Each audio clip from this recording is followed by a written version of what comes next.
301 to 300, the top speed, not much through that speed trap. They come as one. And this is where Richard Dean and Zach Brown are just kind of going, I'm not looking at the screen now, just tell me it's all okay. They might, of course, have different fuel loads, but Will's quite good at just stopping it on the apex and getting on the throttle early, actually. They stop on the same lap.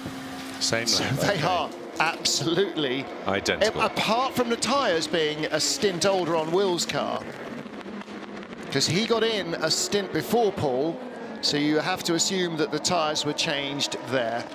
Well, that's our lead battle in LMP2. Our leader in LMP1 and overall is the number 7 Toyota.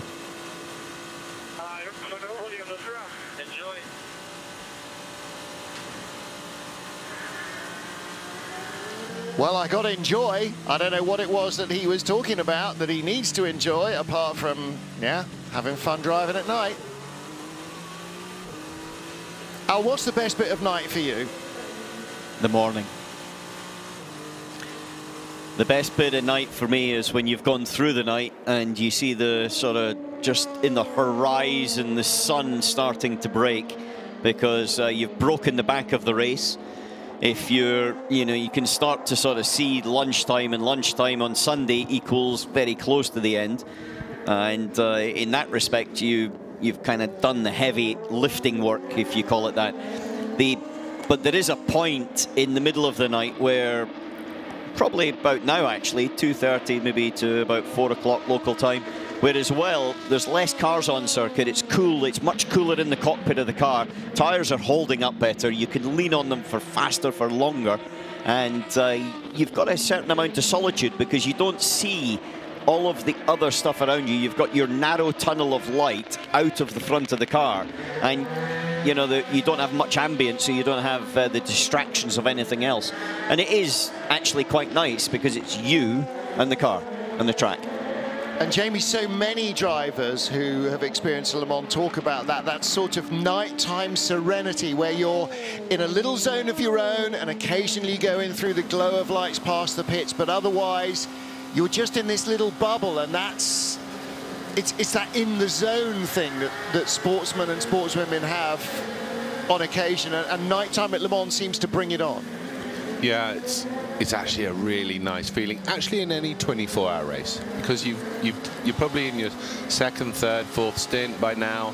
Track's nice and rubbered in. We've not had any rain. Weather conditions are fairly static. It's just nice. I don't know how to describe. It's just a nice feeling. You're in the rhythm now. Everything's sort of, the nerves have gone.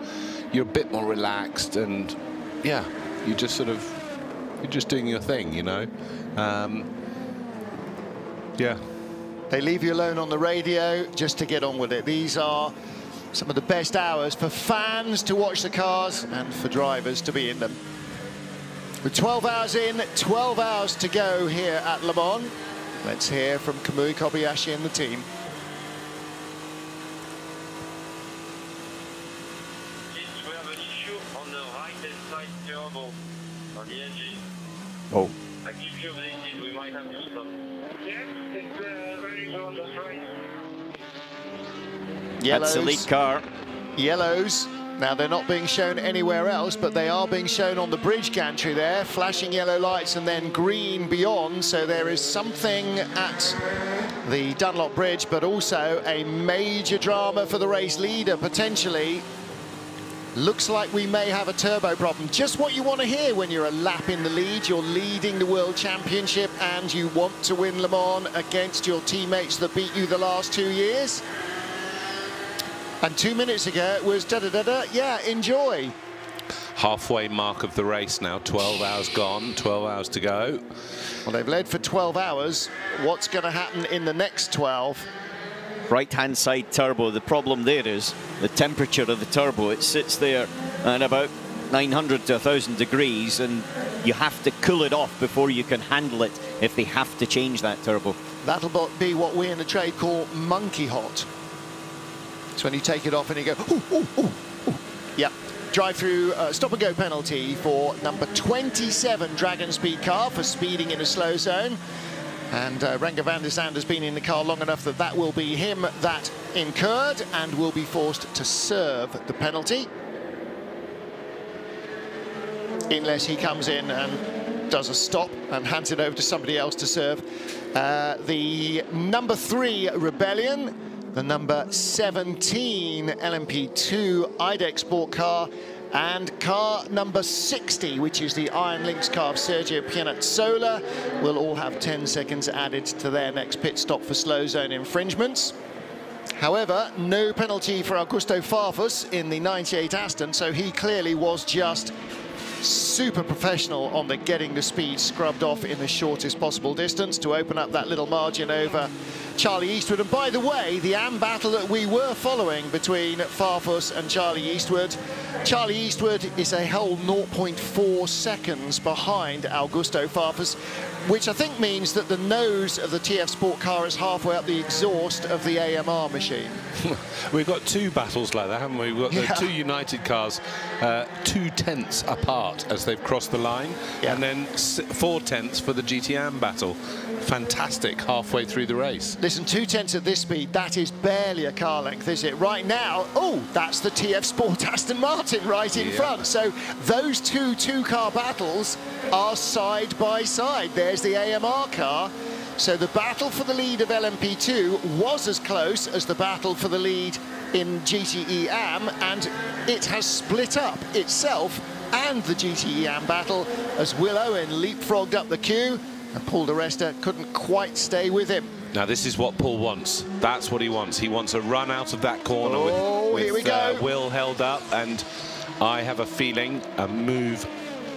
That Ferrari's going to have a United Autosport car in either mirror. They got by immediately, didn't they? Tell you what, Will Owen is taking no prisoners in the lead of LMP2 right now. He knows that Paul di Resta is giving him a really tough time. 32 and 22. First and second, little slide out of Mulsanne corner. The Iron Dames Ferrari is right in front. Where's Will going to catch it? Over the brow they go. He immediately comes inside. Committed move after the crest. And Paul di Resta will follow him through in that blaze of headlights. They are still running a car length apart. Oh, and our GTE AM battle is out from 3/10 to just over 5/10 of a second. So that little breathing space for Augusto Farfus remains at about a 3 car lengths, whereas that is our LMP2 lead battle. I tell you what, if it's like this between any 2 LMP2 cars in 11 hours and 50 minutes from now, and we'll be leaping up and down. I tell you what, if Paul was not in a tow, that car in front is definitely quicker in a straight line. Yep. And to be fair, Will is driving really well. Yeah, really well. You know, he's got no slouch behind him. No, he's judging all the traffic well, and you're absolutely right. You know, Paul di Resta produced the fastest lap, didn't he, in the Pole City, Hyperpole, yeah. So he knows how to wring speed out of this car, and yet he's on the radio going, what's happened with that car in front? How come he's so quick?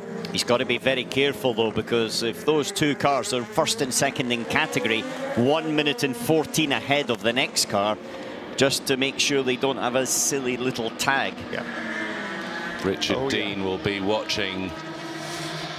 Yeah, through sweating. his fingers. Yes. Yeah. Him and Zach Brown going, no. Yeah, just praying that either one of them moves past the other or pulls away from the other, but that ain't happening. You know, you've hired the best drivers you can find for your team, and you have to let them race, and boy, are they racing. Here Toto Wolff would be loving this, and I hope Zach Brown is too. Oh, there you go. What did he say? I need you to stop flashing your lights at him. All right, okay. Well, Paul's making the move now. Will Owen got slightly held up down into Tertre Rouge. It's a long run down to the first chicane. Has he got in front? They are wheel to wheel, door handle to door handle. I'm watching this through my fingers, and I'm not a team owner. Will Owen on the inside, Paul de Resta on the outside. Will Owen gets his nose back in front. No, he doesn't. Change of lead. That's 22. Paul de Resta is in front. It's done.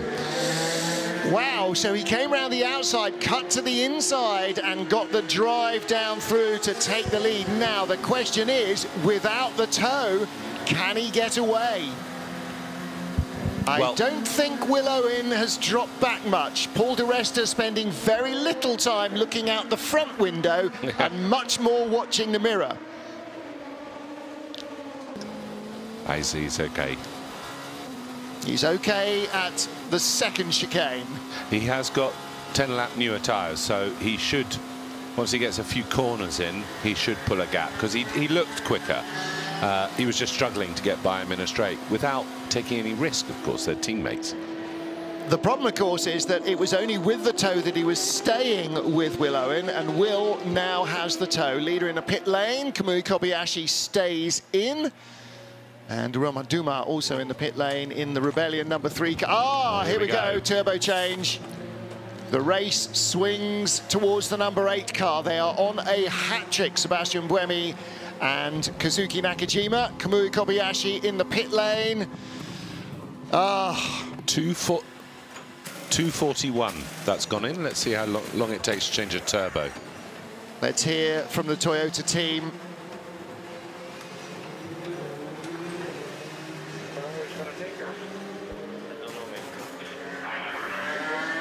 However long it takes is too long. Driver out. He's already jumped out the car. You saw the body language, didn't you? Loosen the belts, head sagged into his chest. It's happening again, isn't it? Yeah, this car's been leading last year until about an hour to go. Got a puncture. Finished second this year, leading by a lap. Okay, Brenda, for your info, Cameron is in the pit for a problem with the turbo. So heads up for you to finish the race. So now what happens? Well, let's see what the problem is here. Yeah. And if it's something that is linked only to this car, or if it's something that actually can run across to the other car. Are we in a Peugeot 908 situation? They don't have necessarily the pressure from behind that Peugeot did, as you remember, back in 2011. Yeah, but turbos don't blow because of pressure from behind. No, but they do blow if you are pushing the limits of them. Yeah. Yes, yes. So does that now mean that with one car having a problem, unless the number 8 car has an identical problem, the race is now set in favour of car number 8 because they'll be told not to push each other? And if so, how does that affect the points? Does number 8 now take the lead in points? We'll talk a little bit more about points later in the race, but it is possible that Aston Martin could tie up the GTE Pro drivers and teams title here at Le Mans, and this turbo change could put the number 8 team in the lead of the points with one race to go. It's very, very close. They're probably going to be equal in points, but it depends exactly on what happens with the 7. Yeah. In the second half of this race, yeah. Just a small bit of info, Charlie Eastwood has taken the lead in GTM and has pulled a gap of 1.7 seconds over Farfus. There will have been lots of fist pumping in the TF Sport garage when they saw that happen on their timing monitors. Yeah, sadly for us, drama for the overall lead of the race. So we've had a lead change in LMP2 on the road. We've had a lead change in GTEM on the road. And we are going to see a lead change overall right now, because the number 7 car is in the garage. Number 8 of Brendan Hartley is proceeding on its merry way. And the next time it comes across the line, it will be the race leader having unlapped itself. And I don't see this car leaving in 3 minutes. He's just coming up towards the Ford chicane, the number 8 car. There he is. He was a lap back. He will now become the race leader.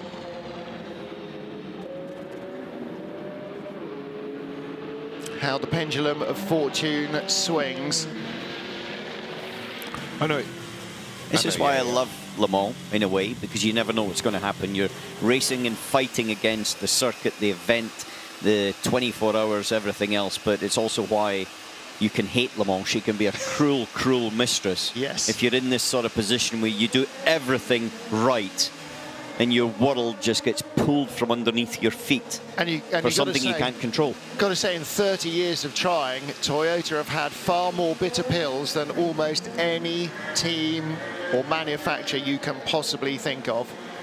We were leading in '99 when I was racing with Toyota here, and Thierry Boutsen got a tap going into the Dunlop chicane with a slower car, and off we went, and that was it. The car was instantly out of the race. And you just have got the most hollow feeling in the pit of your stomach. The mechanics, everything they've worked for a year has just disappeared in a puff of smoke in the 10th of a second. And of course, Toyota suffered the cruelest ever Le Mans disappointment with one lap to go from their first ever win. I mean, that's heartbreaking. That's a story for the ages, isn't it? And nobody who was there, who was watching it. Wasn't Kobayashi in the car at the time? Yes. It was him in the car. Yes, he was, wasn't he? Yeah. Yes. Is Kamui fated never to win this race? But easy. I know. One thing we are going to see is the two Rebellions potentially overtake this Toyota in the garage, and then we might see the true speed of the Toyota on track. Well, and that is a very valid point, because, of course, Toyota will still want a 1-2, and they've still got 11 hours and 45 minutes nearly in which to do it. But you're right. At the moment, the number 1 Rebellion is going to overhaul the number 7 Toyota for second place, and the number 3 car is 2 laps further behind. So the Toyota could drop to 4th. And again, that's not just about the 1-2 here. That is about the number 7 team potentially losing the World Championship with this failure. Not a driving error, not a team error, a mechanical frailty. Number 8's car now leads the race for Toyota.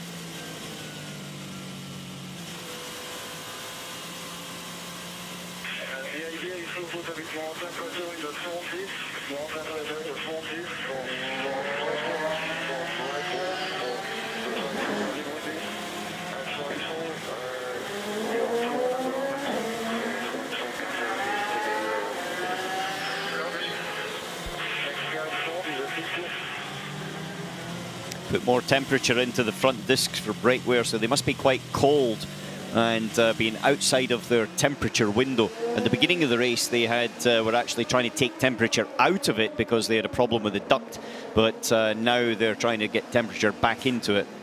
So how do they do that? Do they change how the energy recuperation is? Yeah. And also you can change it with your brake balance distribution as well. Yeah. And, you know, when the energy is being recuperated into the battery, it also shifts through the baking area as well from the front to the rear. And so you can play with quite a lot of different dynamics in the car, pretty much all electronic controlled. So this is rubbing your stomach and patting your head all at 200 miles an hour. No, you don't have to do that as well. Just as well. You just turn the knobs. Just as well. On board with the number 1 Rebellion, still in 3rd place, but this time round, it will take 2nd from the number 7 Toyota. And look at this traffic jam. Got the Team Project 1 car, Felipe Fraga, that's the purple car at the head of this queue. Was at the head of this queue. The Toyota has whistled by them all. Aye, aye, aye. There's only 2 mechanics really doing any work, and the rest are just having a look. But I think it's because it's it's tucked away deep in the engine bay, not a lot of space, and it will be very hot. Yeah, absolutely. And of course, the big question mark is if one car has had this problem, will the other one? And so for the next 11 hours and 40 minutes, there will be lots of nervous eyes scanning the data. And of course, it's not the driver that reported in that I've got a turbo failure, it's the data on the car that reported in and said we've got a turbo issue. And so the engineer comes back to the driver. The driver may have noticed, but the electronics may have masked it for him. But whatever, they had an issue, and that may have cost the number 7 car a chance to win here at Le Mans. This is the number 1 Rebellion about to take P2 in the race overall. And time in the pit lane now up to 10 minutes for the number 7 car, and counting still. And Gus Menezes comes across the line and moves into 2nd place. Yellow down in the S's. Let's hear from Rebellion.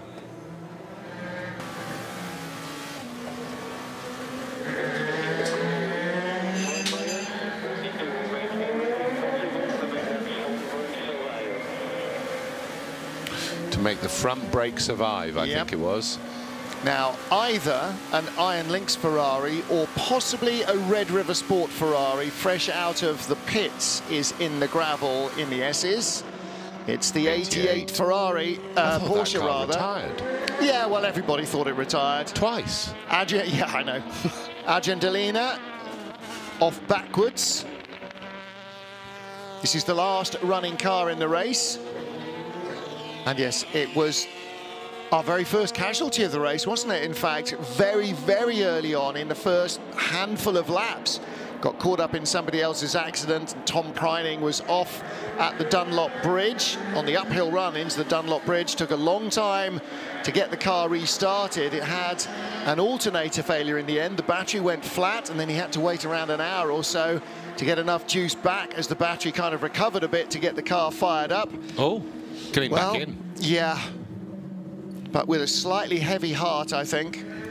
I'm sure Kamui Kobayashi has had a bit of a talk to himself, but this can't be a pleasant situation for the crew of the number 7 car.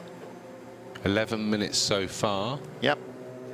And they are still 2 laps ahead of the number 3 Rebellion, but they have gone from the lead to 3rd place. And they are a lap behind their teammates and about to go a 2nd lap behind. In fact, they've gone 2 laps down. I think number 8 car heading down to the first chicane.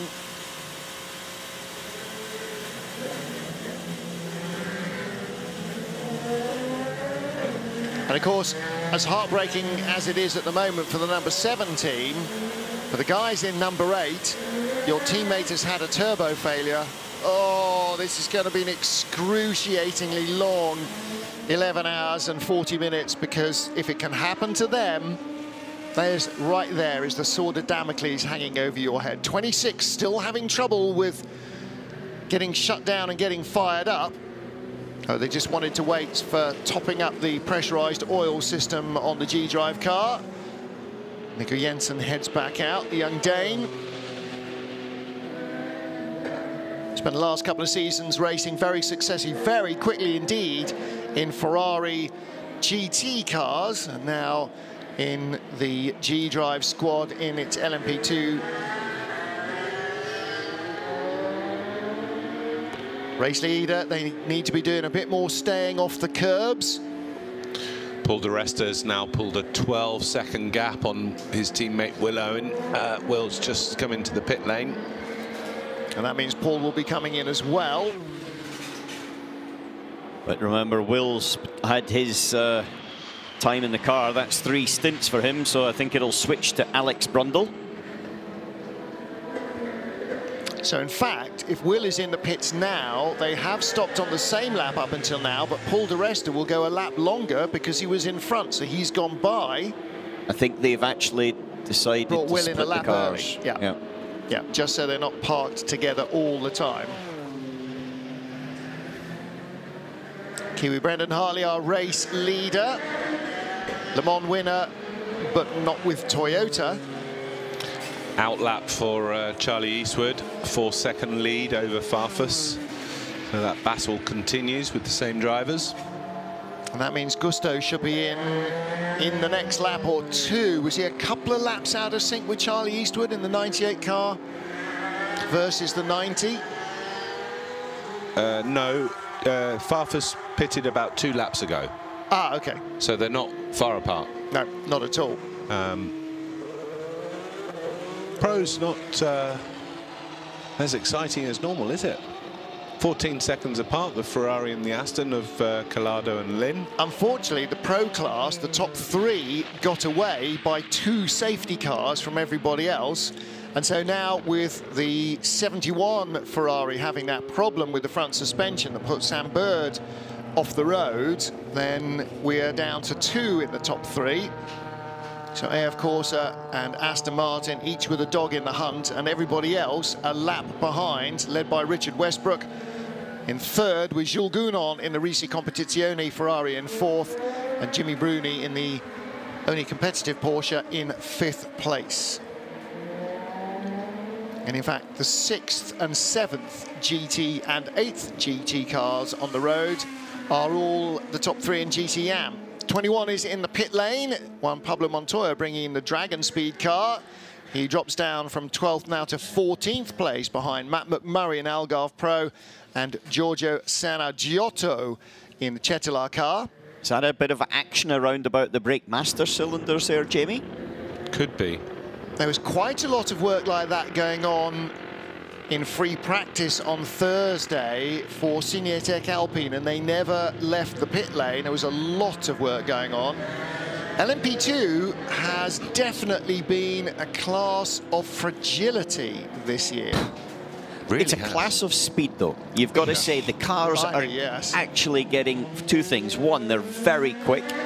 We've got to remember this is a spec car, and so it's designed to a price, and it's very quick. And the second thing is the teams have all stepped up a game, and the driver lineups are pushing. The car doesn't have 1 second of rest any longer. That's true. These cars are quicker than the Toyota in 2013. Yeah. Yep. Or yeah, I mean, it's quite a feat. By 2 seconds in qualifying. So, and they're talking about, is there rumours of the rules changing with having 2 silvers or a bronze or something next year? It's a concept, and I'm not sure it's a concept that's been floated by the organisers, but it's been floated by other people, and they're talking definitely about bringing back the power of LMP2 to differentiate them from LMDH and Hypercar as convergence continues. Paul di Resta, the LMP2 leader in the pit lane, and Alex Brundle in the 32 United Autosports car. He's now dropped to 3rd, having taken over from Will Owen, up to 2nd. Ant Davidson in the Jota Sport car. Paul-Luc Chatin, there he goes, away from his marks for IDEX Sport. He remains aboard. Tatiana Calderon remains aboard the Richard Mille Racing Team car number 50. That's in 11th place in the class. Dragon Speed's Juan Pablo Montoya leaves the pits. Eurasia's Nick Foster takes over the 35 car. He leaves the pits as well. In fact, that is him right in front of us.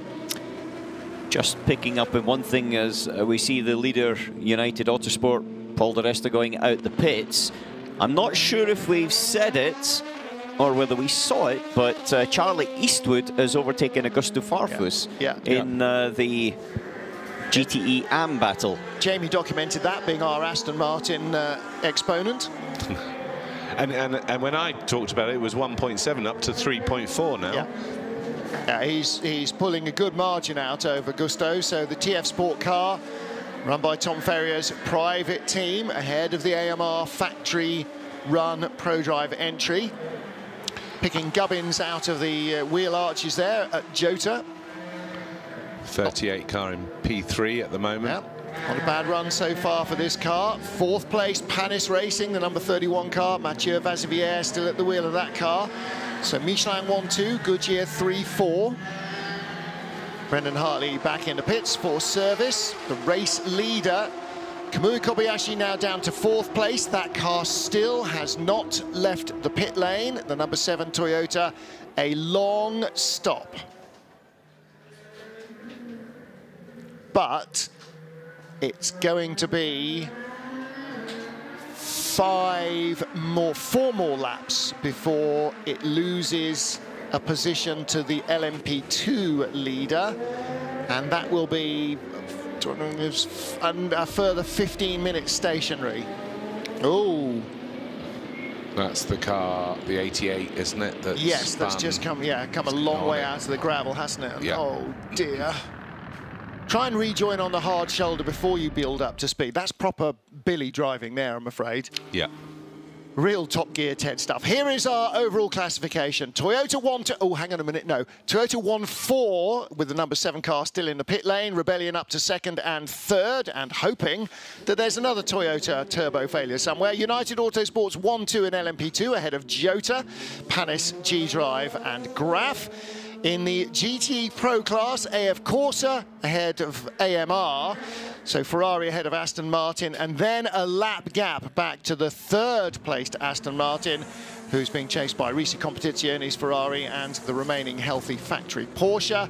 In the GTE AM class, TF Sports Aston Martin ahead of the AMR Aston Martin. Charlie Eastwood distancing himself from Augusto Farfus, with Manu Collar in the 83 Ferrari now up to 3rd place. That car is just rising up the charts like a Christmas #1. Matteo Cairoli down to 4th in the 5016 Project 1 car. Ricardo Pera 5th. And the Gulf Racing Porsche now with Andrew Watson at the wheel in 6th position. The demise of the Dempsey Proton car, so often reported, has yet to be fully confirmed. The 88 car is the last running car, but we have lost the 37 Jackie Chan DC Racing car, the 16 G-Drive by Algarve, the 30 Duquesne Engineering car, the Bicoles number 4, High Class number 33, AF Corsa number 52, Spirit of Race number 55, and Euro International number 11 was our first retirement. So we've had 7 retirements and 1 disqualification, and that, a black flag during the race, is rare in the extreme in my experience at Le Mans. Graham Goodwin will probably tell me it happened to 3 different cars last year, but my memory doesn't stretch back that far. I'm a bit of a goldfish, I'm afraid. Kamui Kobayashi in the car. Engine cover still not on. Those 2 mechanics still working feverishly down in the right-hand side of the Toyota's engine bay. It's a right-hand turbo failure. Here comes the bodywork. No, there goes the bodywork. I was hoping it was coming back on. Not yet, I'm afraid. 12 minutes before they lose 4th place to Paul di Resta and Alex Brundle, only 17 seconds apart.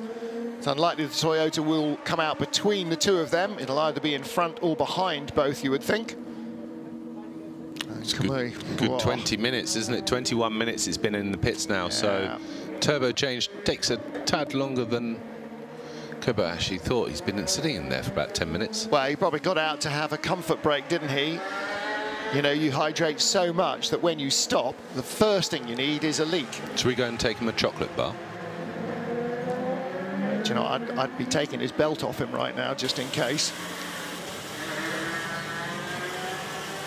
Well, no further news from Toyota other than a right-hand side turbo change. And potentially associated with that will be the inlet and exhaust manifolds. Maybe one of those may have cracked and been affected by the turbo failure. I have a feeling we're going to see that fastest lap go soon. Yeah, don't get an extra point for that, unfortunately, but well, yes, they're going to have to release Kobayashi, aren't they, because they want a 1-2. Now, you know, he'll be allowed to get up behind the number 8 car. I think it's extraordinarily unlikely that he'll be allowed to fight the number 8 car, but the number 8 car has been anything but trouble-free, and it still occasionally seems to be trailing a little whiffy waft of smoke. We've seen that a number of times from Toyota's TS050 over the years, and sometimes it's been a bit terminal and sometimes it hasn't. Seems they've conquered their brake overheating issues a little too effectively now, because we heard Brendan Hartley being asked earlier to bring the front brake temperatures up a little, which he'll do by a combination of witchcraft and jiggery-pokery. Working his way through traffic, blue lights flashing at everybody in front of him. He's not used much to... Oh, no, he has used his hybrid system there. It's like being the Queen, this, isn't it? Blue lights in front of you everywhere you go. It's not police outriders, but it's the marshals alerting the cars in front that something quick this way comes. There's the Wins Porsche.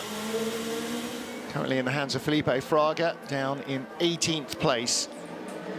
Giancarlo Fisichella, I was going to say fresh out of the car, but out of the car. Actually, doesn't look too bad considering he's just a long, hot stint at night. Long, hot, fast stint at night.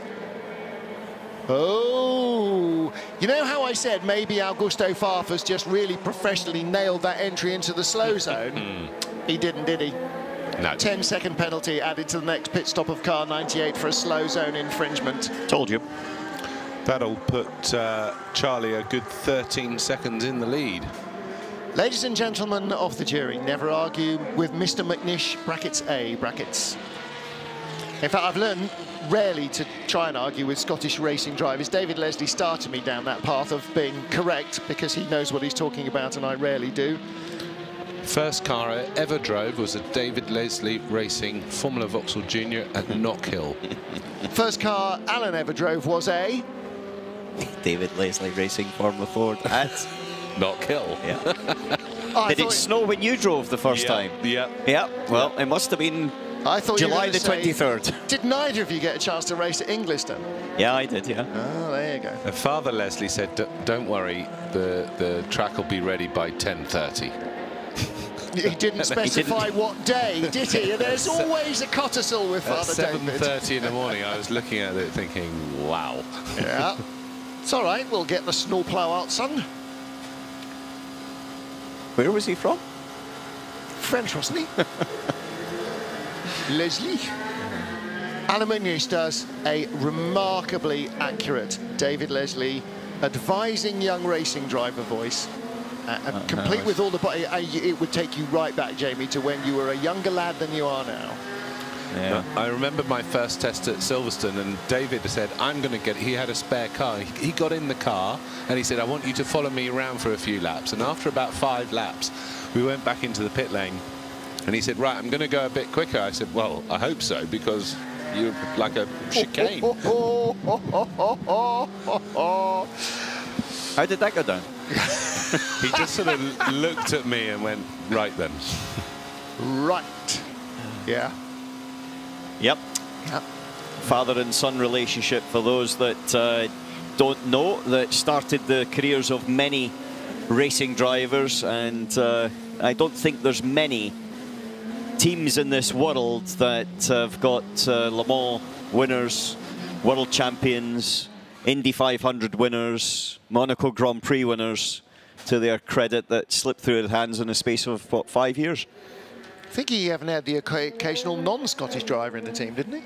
Yeah, but we forced them to drink whiskey and become Scottish. Not many. Was it many? David Cuff.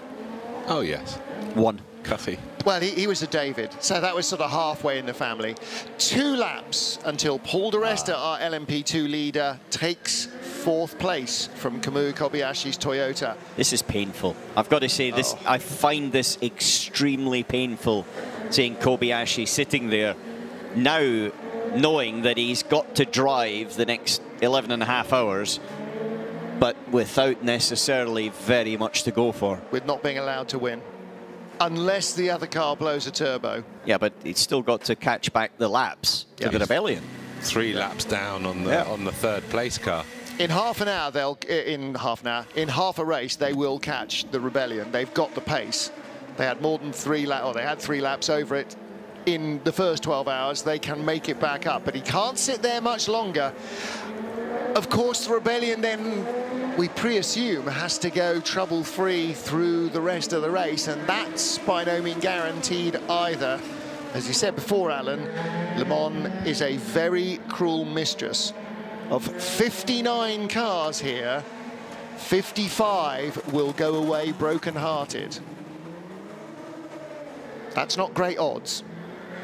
I'm not sure what the odds are, but they ain't great. 7 and a bit % success rate. Gustavo Menezes, quick splash and dash, and 7 is on its way. We saw the bodywork coming out, so Paul di Resta does not overhaul the number 7 Toyota, and with 11 hours and 20 minutes exactly on the clock remaining, the number 7 car is rolling out of pit road and starting the chase of second place. Just under half an hour in the pits it's lost. Wow. 29 minutes, 47 seconds. Well now, if the number 7 car can have a turbo failure, so potentially could the number 8. And were that to happen, we could be in for a fascinating final hour of the race. And I think it would take that long for it all to unravel. Barring incident and accident, of course, for the number 1 Rebellion that is currently in second place, and the number 3 Rebellion that is in third place, but a further lap back. Kamui Kobayashi is 4 laps behind Romain Dumas, and I think is probably in full hunter-killer mode. And I think you're right, Jamie. The fastest lap so far set on lap 4 of the race. We are now on lap 200. It was set by Bruno Senna in the number 1 Rebellion. I sense that by dawn, that fastest lap may have been beaten.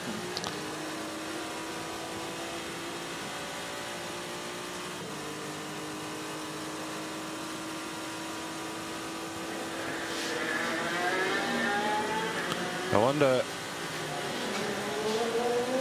A turbo doesn't need running in, obviously.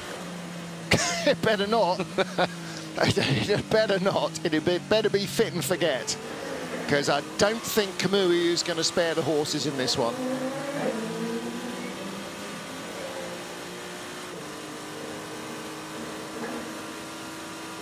Obviously at Le Mans here we have long time at full throttle, putting the engines under a huge amount of load, especially the turbos. And it's not something that normally goes wrong, a turbo. They're pretty reliable these days, but Le Mans is Le Mans, and he's underway. 6 laps down on the lead, 4 laps behind the third place Rebellion number 3. Yep. And... well, last lap round for Brendan Hartley, the leader, 3 minutes 23.8. Last lap round for the number 3 Rebellion, Romain Dumas, 3:24.8. So let's assume Kamui Kobayashi goes a second quicker than Brendan. He's still only 2 seconds a lap quicker. The 7's back in. Yeah. It's a replay of him coming into the pits with the turbo problem. So if he's 2 seconds a lap quicker, and it's 3 minutes 24, which is 6.3s are 18, 180 and 200 seconds, and he's 3 seconds a lap quicker, that's quite a lot of laps to make up 1 lap, and he is 4 laps away. I can't do that, maths. That's a lot of hours. Well, that was 30 minutes of work in the pits written off in a 5-second cut, wasn't it? Boy, oh boy. I think it was David Leslie that told me, actually, when the sun just starts to come up in the morning, don't panic, there's still 8 Grand Prix to go. Well, this year... a lot can happen in 8 Grand Prix. This year, fewer, of course, because the sun won't come up at 4 a.m., 4:30. It'll come up at 7-ish. It'll start getting light in the sky around 6:15, because the sun's a little lower across the horizon. It'll take a little longer to light up than it will do in the middle of June, but driving down here overnight, Tuesday into Wednesday, it was getting light definitely from 6 onwards. Oh, Rebecca Jones is still away. Goodness me. Alex Lynn has set the fastest GT lap so far in his Aston Martin, 3:50.653. And the 98 car will serve its 10-second stop at the next opportunity, next pit stop. Alex Lynn's pulled the gap back in. He's on a new tyre to Calado's second stint tyre. And it looks like in the second stint, the tyres are actually dropping off quite a bit. So therefore, he's got to try to at least get up onto the back of Calado. If he can get past them, then he can maybe control the next driver that jumps in after Calado. So it's going to be very, very close between, well, obviously, because it has been up till now. Now, is it that the Ferrari is losing tyre temperature because it's a little lighter on its feet maybe than the Aston Martin? I don't know. No, the Ferrari itself, you can't really look at the averages as such because of the slow zones in this particular stint. But the Ferrari clearly is not. The difference is on that second stint. There is a big delta between the first and the second in terms of the performance on your new tyre.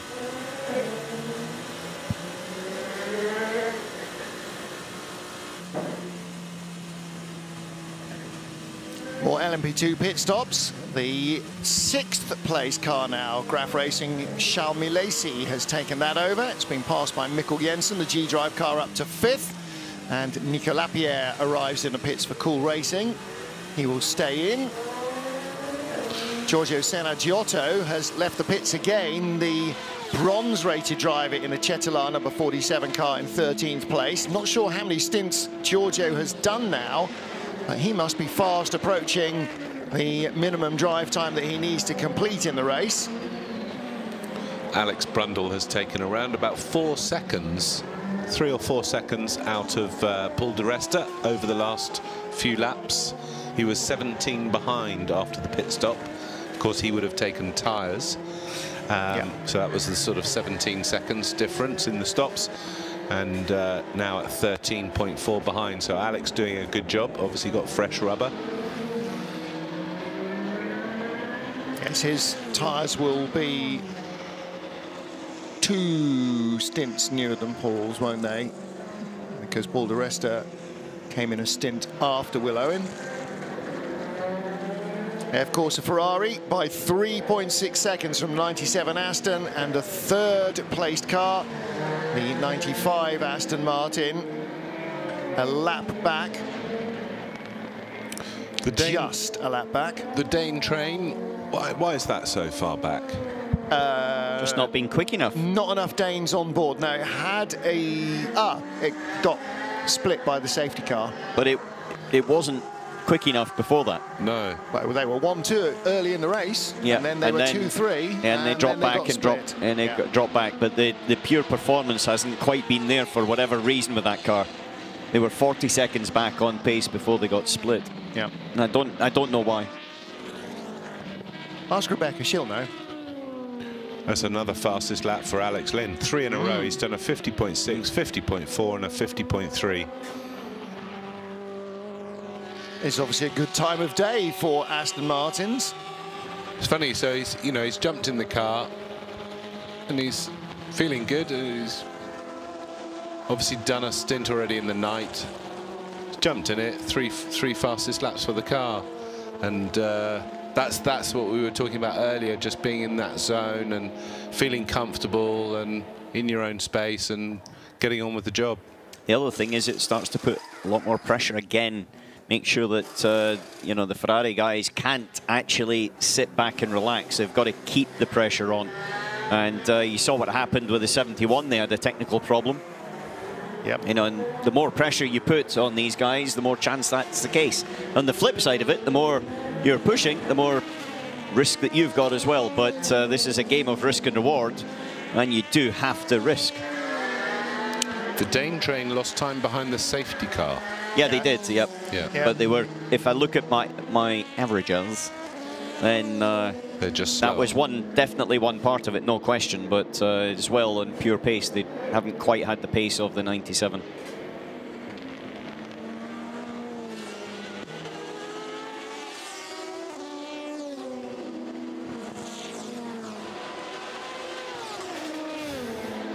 Kobayashi up to speed now. 3:22.2. Fastest LMP1 car that lap. So he's definitely pushing.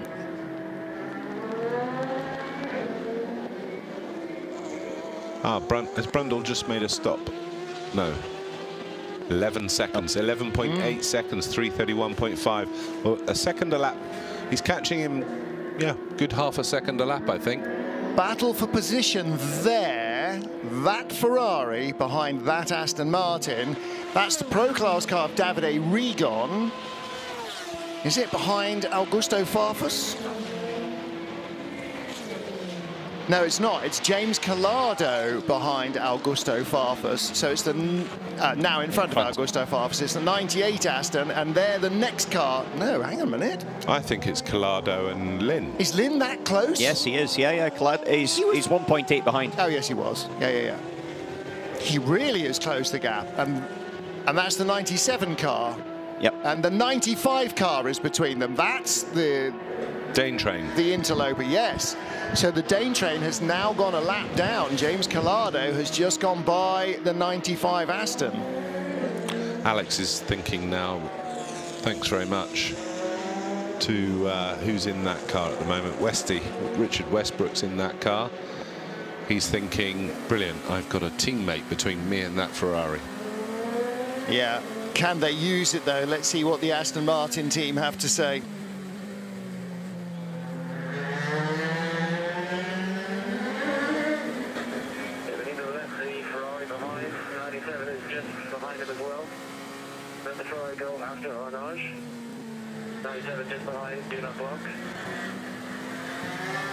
Okay, that's slightly old, isn't it?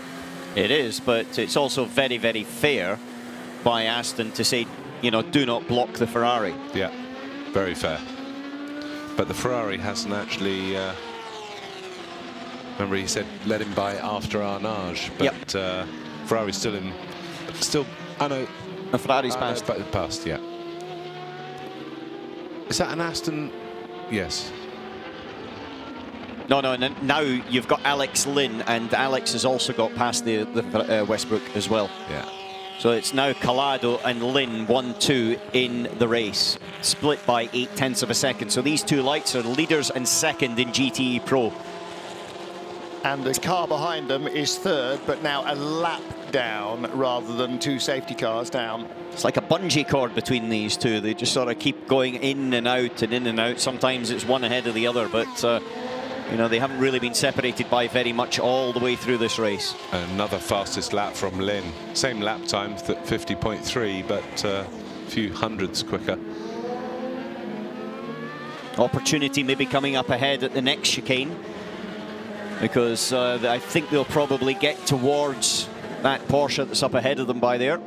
The Aston's just got more front, hasn't it, in the slow and medium speed corners. It just holds the apex a bit longer and gets the lock off. Yeah, but onto the throttle earlier. He's on 9-lap tyres in comparison to 22-lap tyres that's on the Ferrari. That's what I'm saying. I think the second stint of the tyre has got a big drop off there. Wait and see whether that affects the Aston as well, because the Ferrari will likely have fresher tyres next time round. Yeah, I think Tincknell was able to equal his first and second stint time within the 10th, actually. And the Ferrari is a little bit of a drop-off. You've got to be a little bit careful just looking at the average as opposed to the individual laps, because of the slow zones that have been coming in these last couple of stints as well, though. It has started to become a bit more hazard-free, the racetrack, he says, immediately therefore triggering a safety car. And which Ferrari is that up ahead? That's a Porsche. No, that's a 71 Ferrari that's up ahead of the Porsche. So that is lap him as well. Yep, and that's the car that had the problem with the suspension. Yep. So we'll see if Ferrari come through to that car and say, don't hold him up. That's the sound of us not holding our breath, ladies and gentlemen.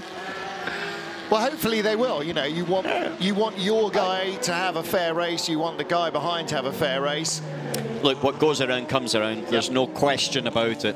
And in that respect, it's quite easy for you know, in the next 12 hours for it to actually swing the other direction. I don't believe they would do anything to inhibit the two cars that are, you know, been toe-to-toe all the way through. Catching one of the Dempsey Proton Porsches, and I'm trying to remember which one it is from the picture of his backside. I think that's the 99 car. So that would be driven by, I've lost it now, Julian Andlauer. So he won't be hanging around. M-Class Porsche, one of the 3 Dempsey Proton cars. One is easy to spot because it's in Felbermeyer colours. Actually, I'm not sure if that's... It is 99. Yeah, I tell you, 77 is a similar sort of checkerboard and blue colour. but the Ferrari's not quick enough through there. The Porsche was much quicker. And so was the Aston. Alex Brundle, fastest lap for the car, 30.5, 8 seconds the gap now to Di Resta. Closing him down, isn't he? And a pit stop for Aston Martin's Richard Westbrook in 3rd place in GT Pro. A minute ahead of Jules Gounon for Risi Competizione. Still yellow flags at the bridge there, or is that just illumination? No, I think it's illuminations. Yeah.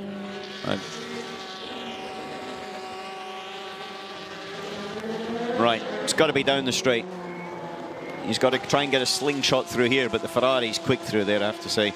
And the thing now is the Ferrari's starting to pick up a bit of a toe from Julian Andlauer in that Porsche, but the Aston is closer and is getting more of a toe. He's coming, and we've seen right at the top end, the Aston has that sort of little dip for the line, burst of top-end speed.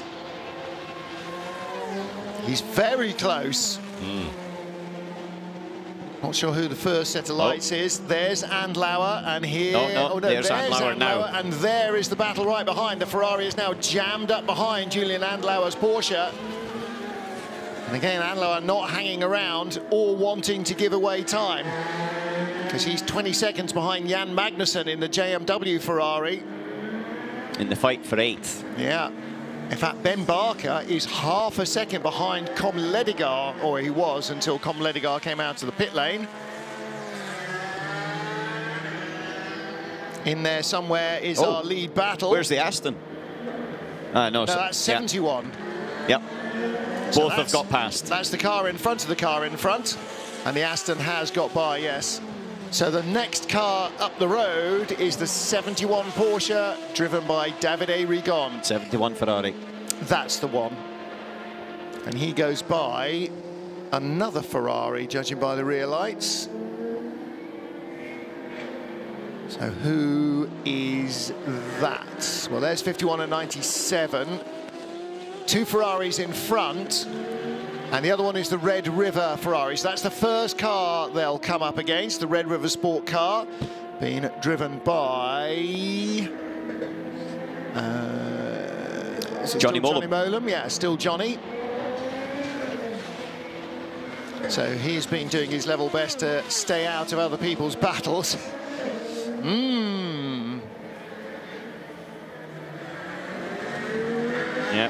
51 is due a pit stop imminently, isn't it? Yes, it is. Davide Rigon's actually on his 71 is on his in lap. 51's got 2 more laps. So 71 on his in lap, and that means the 97 Aston will take the lead. James Collado leading in GT Pro. It's the other way around, is it? Yep. 71 in his in lap. Yeah, 71 is on his in lap, and that's the car that had the problem with the suspension. Yeah, 51's leading. We saw Alessandro Pierguidi helmeting up, so it